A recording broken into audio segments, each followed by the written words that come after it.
Hey guys, अगर आप लोगों ने इसके पहले के एपिसोड नहीं देखा है तो पहले उन्हें देख ले ताकि यह वाली वीडियो आपको आसानी से समझ आ जाए। चलो वीडियो को शुरू करते हैं बिना किसी देरी के।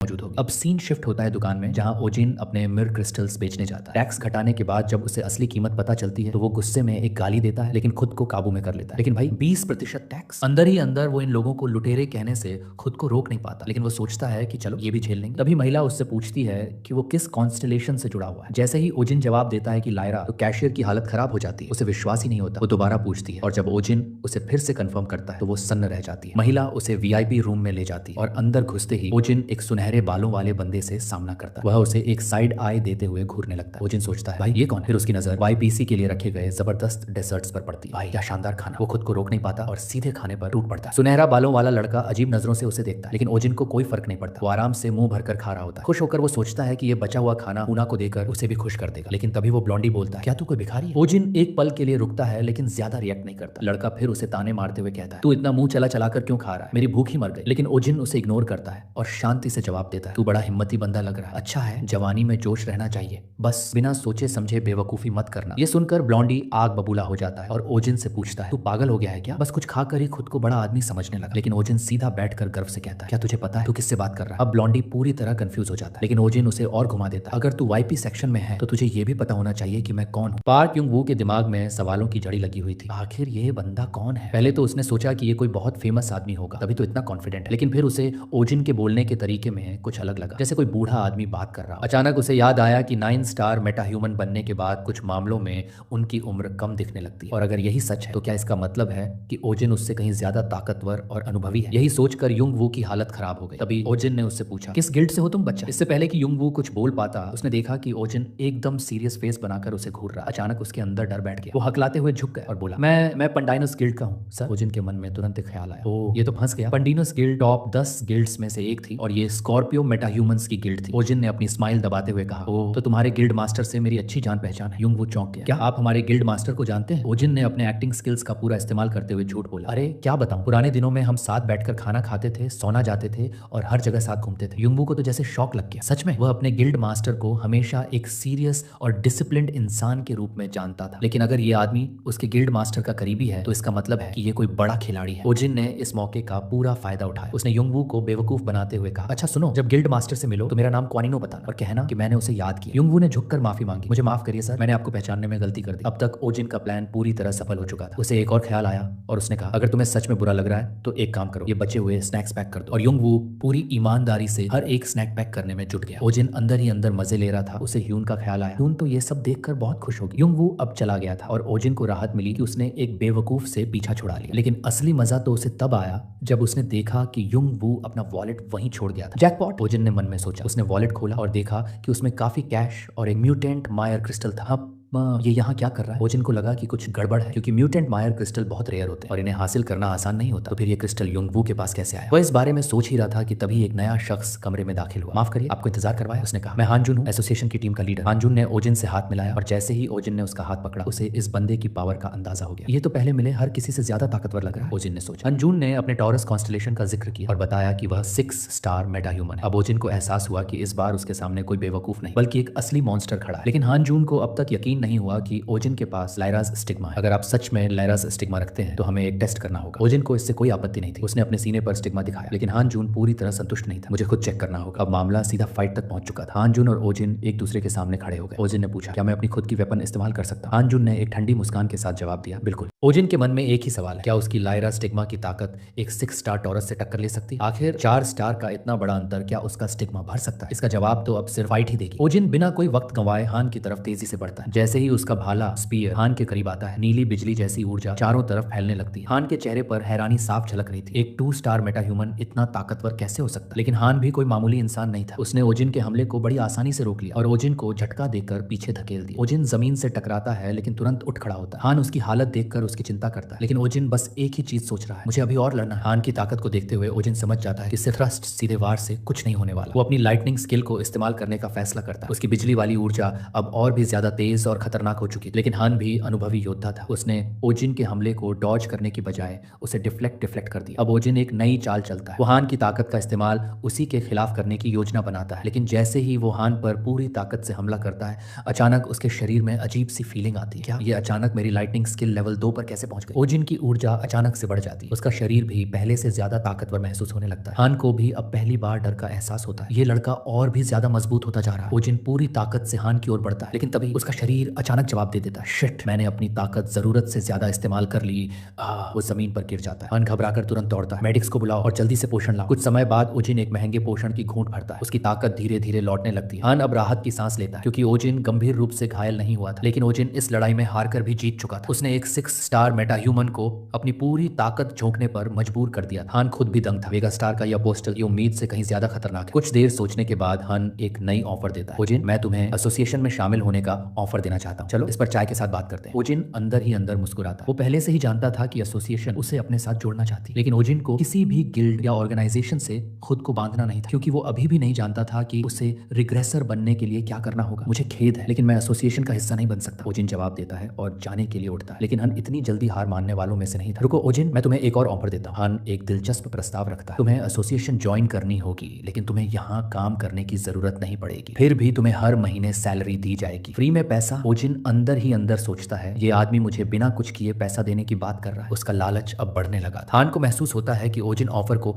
एक्सेप्ट करने के लिए तैयार है, इसलिए वो और भी एडवांटेज बताता है। तुम हमारे नाम से जुड़ जाओ, लेकिन तुम जो चाहे कर सकते हो, मर्सनरी का काम भी कर सकते हो और हम तुम्हारे लिए काम भी रेकमेंड करेंगे। अब तो ओजिन के लिए ये जैकपॉट से कम नहीं था। एसोसिएशन की सुरक्षा, फ्री की सैलरी और अपनी मर्जी का काम। लेकिन ओजिन एक स्मार्ट प्लेयर था। वो तुरंत हामी नहीं भर सकता था, क्योंकि अगर वो बहुत जल्दी मान जाता तो उसकी इमेज एक लालची आदमी की बन जाती। इसलिए वो अपने एक्सप्रेशन को कंट्रोल करता है और धीरे से बोलता है, ये दिलचस्प ऑफर है हान, मुझे इस पर थोड़ा सोचना होगा। लेकिन अंदर से ओजिन की खुशी का ठिकाना नहीं था। और अब इस पर आखिरी तड़का लगाते हुए हान कहता है कि उसे टैक्स भरने से भी छूट मिल जाएगी। ओजिन कुछ देर के लिए सोच में पड़ जाता है। हान की बात उसके दिमाग में गूंज रही थी, तुझे टैक्स नहीं भरना पड़ेगा। बस इतना सुनते ही उसका दिमाग एकदम शॉर्ट सर्किट कर गया। भाई, टैक्स फ्री लाइफ, सीधा वाईपी ट्रीटमेंट। अब तो ओजिन के लिए मानो जिंदगी सेट हो गई। बस अब मैं एसोसिएशन का डॉग बन ही जाता हूँ। फुल ड्रामा के साथ ओजिन हान से हाथ मिलाता है और खुशी खुशी उसकी टीम ज्वाइन कर लेता है। सीन कट, अब हमारा भाई सिटी में घूम रहा है और अचानक याद आता है, ओह वो वेगा ने बुलाया था। अब देखो, एक हफ्ता बीत चुका था और अब टाइम आ चुका था गॉडेस वेगा के सैंक्चुरी जाने का। भाई कहीं देरी हो गई तो क्या पता डिवाइन पनिशमेंट ही ना पड़ जाए। फुल तैयारियों के साथ ओजिन वेगा के सैंक्चुरी की ओर निकल पड़ता है, लेकिन रास्ते में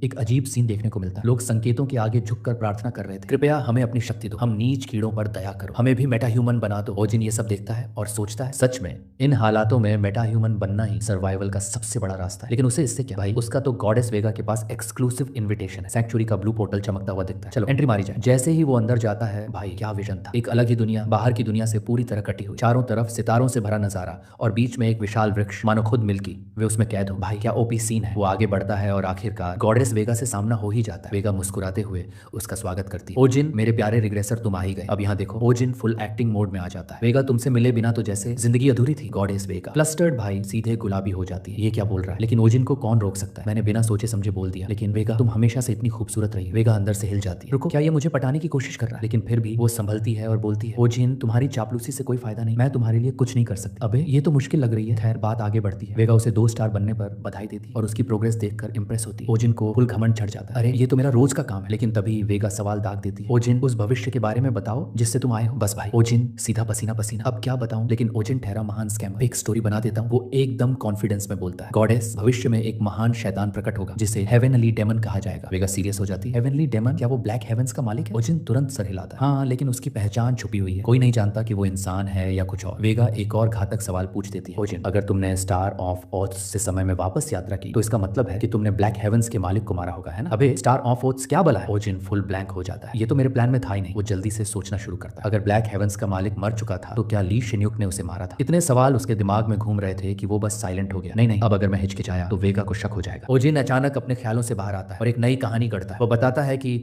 जब उसने अपनी भाला हेवनली डीमन के सीने में घोंपा तो वह काले धूल में बदलकर बिखर गया। वह लड़ाई में इतना डूबा हुआ था कि वह उसका चेहरा तक नहीं देख पाया। वेगा उसकी बातों पर भरोसा कर लेती है और पूछती है कि क्या उसके पास ब्लैक हेवंस के धारक को खोजने का कोई तरीका है। अब यहाँ ओजिन चालाकी दिखाता है। वह कहता है कि केवल एक ही तरीका, हेवनली डीमन को तब तक इंतजार करना होगा जब तक वह खुद कोई चाल नहीं चलता। वेगा को समझाने के लिए ओजिन दावा करता है कि यह 3 3 साल बाद होगा और यही वह समय होगा जब वह अपनी ताकत बढ़ाने और रिग्रेसर होने का नाटक जारी रखने के लिए तैयार होगा। इसके बाद ओजिन यह भी जोड़ता है कि मकडोंग में एक नया गेट खुलने वाला है जिसमें रहस्यमय रिलिक्स होंगे। ये जानकारी उसने ली शिन्युक की यादों से उठाई थी ताकि वह खुद को गॉडेस की शंका से बचा सके। अगर यह सच साबित होता है तो उसकी रिग्रेसर वाली पहचान और पक्की हो जाएगी। वेगा ओजिन की बातों से प्रभावित होकर उसे एक रिग्रेसर को मिलने वाले विशेष अधिकार दे देती है और उसे बच्चा कहकर बुलाती है। ओजिन यह सुनकर दंग रह जाता है। उसे लगता है कि शायद ज्यादातर कॉन्स्टेलेशंस अपने शिष्यों को बच्चा ही बुलाते हैं। वह मजाक में सोचता है कि शायद उसे वेगा को माँ कहकर बुलाना चाहिए। तभी वेगा उसे दिलासा देती है कि उसे खुद को इतना झोंकने की जरूरत नहीं क्योंकि दुनिया की किस्मत उसके कंधों पर है। वह ओजिन को एक प्यारे से आलिंगन में समेट लेती। पहली बार ओजिन को किसी माँ की तरह सुकून देने वाला स्पर्श महसूस होता है। लेकिन इस बीच उसके भीतर एक अपराध बोध भी जन्म लेता है कि वह इतनी दयालु कॉन्स्टेलेशन से झूठ बोल रहा है, लेकिन फिर भी ये झूठ उसकी जिंदगी बचाने के लिए जरूरी है। आखिर में ओजिन कुछ नकली प्रेम भरी बातें कहता है और गॉडेस वेगा का हाथ पकड़कर उसे आश्वस्त करता है कि वह उसके लिए कुछ भी कर सकता है। उसकी यह भावनाएं वेगा को पूरी तरह से पिघला देती और वह शर्मा जाती। ओजिन मन ही मन खुद को जीत की बधाई देता है, लेकिन तभी वेगा अचानक रुकती है और एक घोषणा करती है। वो ओजिन के साथ धरती पर जाने वाली है। ओजिन पूरी तरह से हक्का बक्का रह जाता है। उसका दिमाग सुन्न हो जाता है। क्या वो सच में मेरे साथ जाने वाली है? उसने यह उम्मीद नहीं की थी कि उसकी चाल इस हद तक उल्टी पड़ जाएगी। वह जल्दी से तर्क देने की कोशिश करता है कि गॉडेस को कमांडमेंट्स की सीमाओं के कारण धरती पर नहीं आना चाहिए, लेकिन वेगा मुस्कुराते हुए कहती है कि उसके पास एक तरीका है। उसकी शक्ति और समय सीमित होंगे, लेकिन वह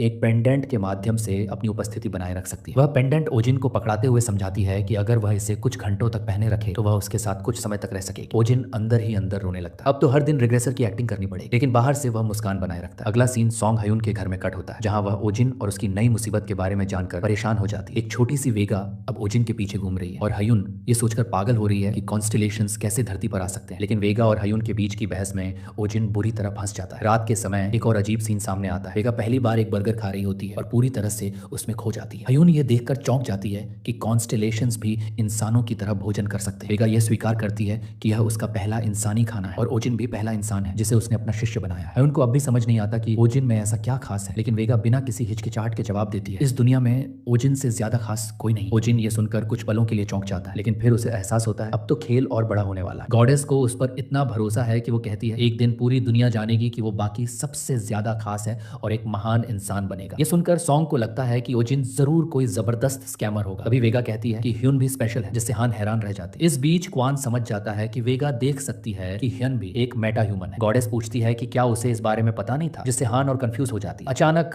गॉडेस कहती है कि वो उसकी आंखों पर लगे कर्स को हटाने में मदद कर सकती है, लेकिन फिर खुद को रोक लेती है और कहती है कि उसने गलती से बोल दिया। इसके बाद वेगा थक जाती है और कहती है कि वो इस हालत में ज्यादा देर तक मैनिफेस्ट नहीं हो सकती। उसकी रिस्ट्रेंट्स और ज्यादा टाइट हो रही है, इसलिए वो आराम करने चली जाती है। ओजिन को बाय कहकर गॉडेस के गायब होते ही सॉन्ग चौंक जाती है और क्वान से पूछती है कि ये सब क्या था। ओजिन सफाई देता है कि उसे भी नहीं पता था कि ऐसा होगा। सॉन्ग उससे कहती है कि वो अपनी गोद दे और ओजिन को पहली बार अपने घुटनों का तकिया बनाने को कहती है। उनको ये बहुत पसंद आता है और वो ओजिन से पूछती है कि क्या उसे भी अच्छा लग रहा है। ओजिन हंसते हुए कहता है कि वो बहुत भारी है। दोनों मजाक करने लगते हैं और सॉन्ग उसकी गोद में सो जाती है। ओजिन उसे एक हल्की मुस्कान के साथ देखता है। 2 दिन बाद ओजिन ली शिन्युक की यादों और मॉकडोंग के खुलते गेट की जानकारी के हिसाब से गॉडेस के साथ गेट में प्रवेश करता है। वो देखता है कि जगह बिल्कुल वैसी ही है जैसी क्वान ने बताई। ओजिन सोचता है कि गॉडेस को ये देखकर कोई हैरानी नहीं हुई, यानी उसे ओजिन पर पूरा भरोसा है। उसे लगने लगता है कि किसी रिग्रेसर के लिए इतना सब पता होना नॉर्मल होगा। वो वेगा को बिना शक में डाले अपनी जानकारी का सही इस्तेमाल करने का प्लान बनाता है। थोड़ा नर्वस होते हुए वो सोचता है कि उसे अकेले हंट करना पड़ेगा, लेकिन ये नहीं पता कि यहाँ के मॉन्स्टर्स कितने स्टार्स के। हालांकि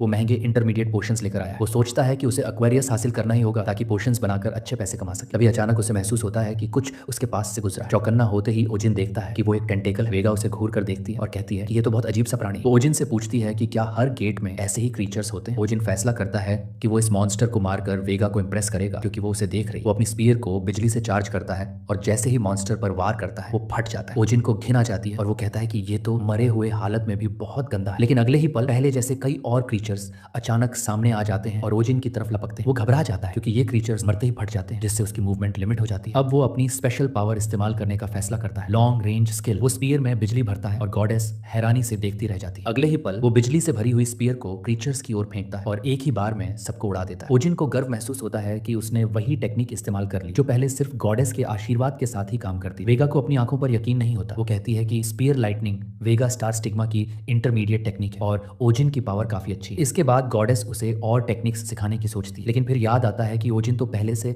सब कुछ जानता है। लेकिन ओजिन उससे कहता है कि उसके पास कुछ यादें हैं जो उसे याद नहीं है। वो कहता है कि रिग्रेसिंग के बाद कुछ हिस्से भूल गए हैं, जिनमें वेगा स्टार स्टिग्मा की टेक्निक्स भी शामिल है। इससे गॉडेस को भरोसा हो जाता है कि ओजिन सब कुछ याद नहीं रख पाया है। है। उसने ये झूठ इसलिए बोला ताकि भविष्य में गॉडेस उससे कोई ऐसी स्किल न मांगे जो वो सच में नहीं जानता। वेगा को कुछ अजीब महसूस होता है। उसे लगता है कि स्टार ऑफ ऑथ की वजह से जो रिग्रेशन हुआ है उसमें याददाश्त का जाना संभव नहीं है। लेकिन ओजिन बड़े ही समझदारी से जवाब देता है, लाइट कॉन्स्टेलेशंस के कमांडमेंट्स में रिस्ट्रिक्शंस होती हैं और ट्रांसेंडेंटल पावर्स भी हर चीज को पूरी तरह इन्फ्लुएंस नहीं कर सकती। वेगा को थोड़ी सी शक होती है, लेकिन ओजिन फटाफट गेम पलटता है। वो बोलता है, पर जो चीज सच में मायने रखती है वो मैं कभी नहीं भूल सकता, और वो है तुमसे जुड़ी यादें। वेगा का चेहरा लाल हो जाता है, इतनी शर्मिंदा हो जाती है कि कुछ बोल ही नहीं पाती। ओजिन तो स्कैम किंग निकला। उसे पता था कि ये बातें वेगा पर असर करेंगी, और हुआ भी वही। लेकिन इस रोमांटिक मोमेंट को बीच में ही तोड़ते हुए वेगा अचानक बोलती, मुझे किसी अजीब चीज की मौजूदगी महसूस हो रही है। ओजिन चौंकता है और तभी उसकी नजर पड़ती है एक म्यूटेटेड मिरर क्रिस्टल पर। वो इसे उठाकर देखता है और सोचता है, ये तो इतना आम नहीं होता, और ये देखो यहाँ तो बहुत सारे। वेगा भी हैरान रह जाती है। ओजिन अंदाजा लगाता है कि शायद वेगा ने भी पहले कभी ऐसे ब्लैक मिरर क्रिस्टल्स नहीं देखे, लेकिन वो जानना चाहता है कि माजरा क्या है, इसलिए और अंदर जाने का फैसला करता है। जैसे ही ओजिन और अंदर जाता है उसे महसूस होता है कि कुछ बहुत अजीब हो रहा है। वेगा अचानक बोलती है, मुझे लग रहा है जैसे हम गोल गोल घूम रहे हैं। ओजिन सोचता है शायद मैं पकड़ लिया गया, लेकिन इससे पहले कि वो कुछ सोच पाए उसे एक तेज गंध आती है। वो और वेगा उस गंध के पीछे चलते हैं और ब्लैक स्लाइम से सामना हो जाता है। वेगा कहती है, जो ऑमिनस एनर्जी मैंने महसूस की थी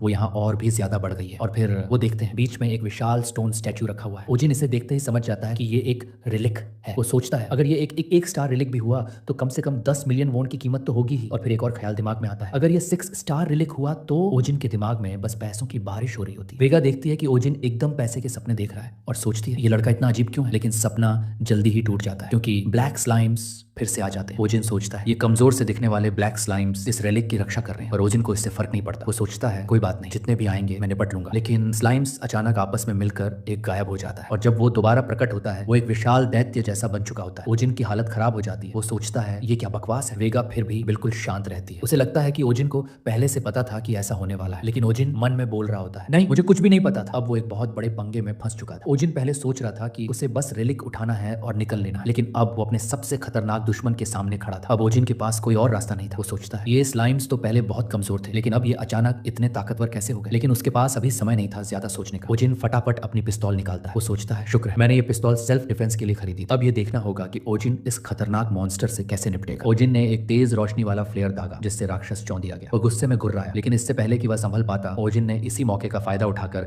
आखिरी वार कर दिया। ये छोटा सा छलावा फ्लेयर की रोशनी अब दोबारा काम नहीं आने वाला था, इसलिए ओजिन अपनी पूरी ताकत झोंकते हुए उस भयानक मॉन्स्टर पर हमला करता है। गुस्से में वह चिल्लाता है और अपनी स्पीयर को ब्लू लाइटनिंग से चार्ज करके सीधा मॉन्स्टर की ओर छलांग लगाता है। लेकिन जैसे ही वह उसे भेदने की कोशिश करता है मॉन्स्टर की ताकत का अंदाजा उसे हो जाता है। ये इतना आसान नहीं होने वाला। वह दोबारा हमला करने की कोशिश करता है, लेकिन उससे पहले ही मॉन्स्टर अपनी लंबी टेंटिकल से वार करता है जिससे ओजिन लगभग फट जाता है। सौभाग्य से वह पास की एक चट्टान से बंधी रस्सी की मदद से खुद को बचा लेता है। इस पल में उसे लग रहा था कि जैसे मॉन्स्टर कोई मिसाइल दागने वाला था, लेकिन वह बच गया, वरना वह चकनाचूर हो जाता। ओजिन खुद को संभालते हुए गिरता है और मिलियन बोल्ट्स की ताकत से मॉन्स्टर पर हमला कर देता है। यह अटैक इतना जबरदस्त होता है कि मॉन्स्टर हिल जाता है, लेकिन ओजिन का शरीर अब जवाब देने लगा। उसे महसूस हुआ कि वह कभी भी बेहोश हो सकता है, लेकिन जीत की खुशी में उसने इस बात की परवाह नहीं की। तभी वेगा घबरा कर चिल्लाती, ओजिन अभी मत डील छोड़ो, वह अभी भी जिंदा है। और फिर वही हुआ जिससे वह डर रहा था। मॉन्स्टर की बॉडी अचानक बदलने लगी। इस बार वह और भी ज्यादा खतरनाक दिख रहा था। ओजिन को अब कोई और रास्ता नहीं दिखा। उसने सीधे वेगा से गुहार लगाई, मुझे ब्लेसिंग दो। वेगा तुरंत ब्लेसिंग ऑफ द स्टार्स देती है और देखते ही देखते ओजिन की बॉडी लिरास स्टिग्मा से चमक उठती है। इस बार ब्लेसिंग का असर पहले से ज्यादा ताकतवर लगता है। ओजिन खुद भी हैरान था कि क्या उसने पहले से ज्यादा तरक्की कर ली। अब वह दुगनी ताकत के साथ मॉन्स्टर की तरफ बढ़ता है और ब्लू लाइटनिंग से हमला करता है। हर पंच के साथ उसकी बिजली की ताकत मॉन्स्टर पर बरसने लगती है। उसका माना खत्म नहीं होता, वह लगातार हमला करता जा रहा था। वेगा चिल्लाती है, ओजिन बस करो, ये खत्म हो चुका है। लेकिन ओजिन अपने ही ट्रांस में था, जैसे कोई पागल योद्धा। जब वेगा ने उसे रोका तभी उसे एहसास हुआ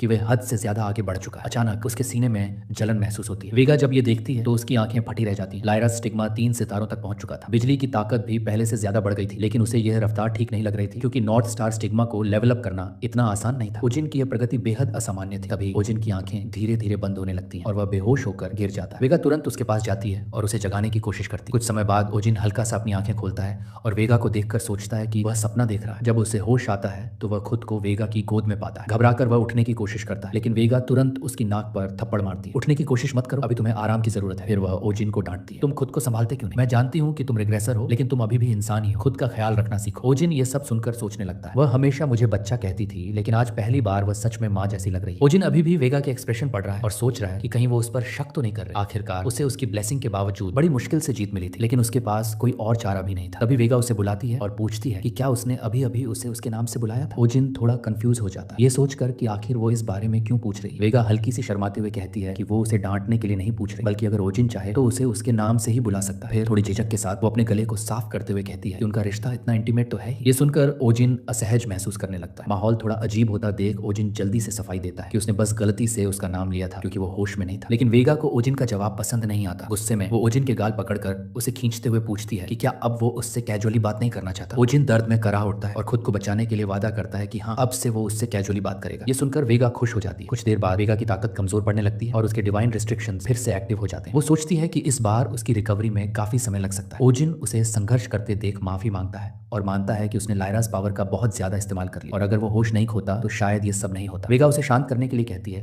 कि माफी मांगने की कोई जरूरत नहीं है क्योंकि वो जो मॉन्स्टर था वो कम से कम 5 स्टार लेवल का था। तभी ओजिन को अचानक महसूस होता है कि उसका शरीर हल्का महसूस हो रहा है, जैसे वो पूरी तरह से ठीक हो गया। जब वो इस बारे में पूछना चाहता है तभी उसकी नजर खाली पड़े पोशन बॉटल्स पर पड़ती है। अब ओजिन का दिमाग काम करना बंद कर देता है। हर एक पोशन की कीमत 1 मिलियन वन थी। जब वेगा गर्व से कहती है कि उसने उसे जल्दी ठीक करने के लिए सारी पोशंस का इस्तेमाल किया तो ओजिन का दिल टूट जाता है। वो अंदर से पूरी तरह बिखर जाता है और लिटरली रोने लगता है, ये सोचकर कि उसने कितना पैसा कमवा दिया। वेगा को लगता है कि वो इतना इमोशनल हो गया है क्योंकि वो उसके लिए इतना अच्छा कर रही है, लेकिन असल में ओजिन पैसे के दुख में रो रहा था। जब वो अपने आंसू पोंछते हुए वेगा से पूछता है कि आखिर उसने उसे पोषण कैसे पिलाई तो वेगा अचानक पूरी तरह से शाय हो जाती है। वो बिना कोई जवाब दिए तुरंत पेंडेंट के अंदर भाग जाती है। पूरा चेहरा लाल पड़ चुका था। ओजिन उसे हैरानी से देखता रह जाता है, ये सोचकर कि आखिर वो इतनी शर्मिंदा क्यों हो गई। जैसे ही गॉडेस वहां से चली जाती है ओजिन अब अपने असली मकसद पर ध्यान देता है, लूट जमा करने। वो आगे बढ़ता है और उस होली रेलिक को उठाता है जिसे पाकर उसकी आंखों में उम्मीद की एक हल्की चमक आ जाती है। वो मन ही मन सोचता है शायद ये कोई तगड़ा आइटम हो, कम से कम 3 स्टार से बेहतर तो होगा ही। लेकिन तभी उस होली रेलिक से अचानक गहरी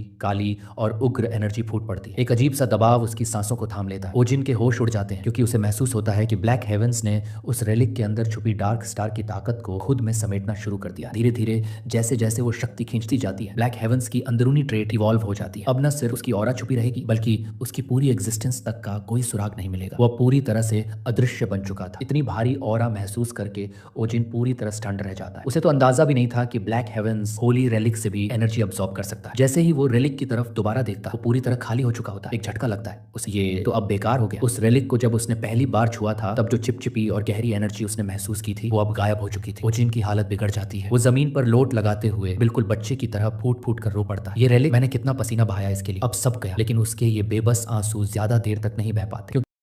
तो हे गाइस, वीडियो खत्म हुई। अगर आपको वीडियो अच्छी लगी तो यार वीडियो लाइक और चैनल सब्सक्राइब कर लेना ताकि नेक्स्ट वीडियो आपको आसानी से मिल जाए। और नेक्स्ट वीडियो में मिलेंगे, तब तक के लिए बाय बाय।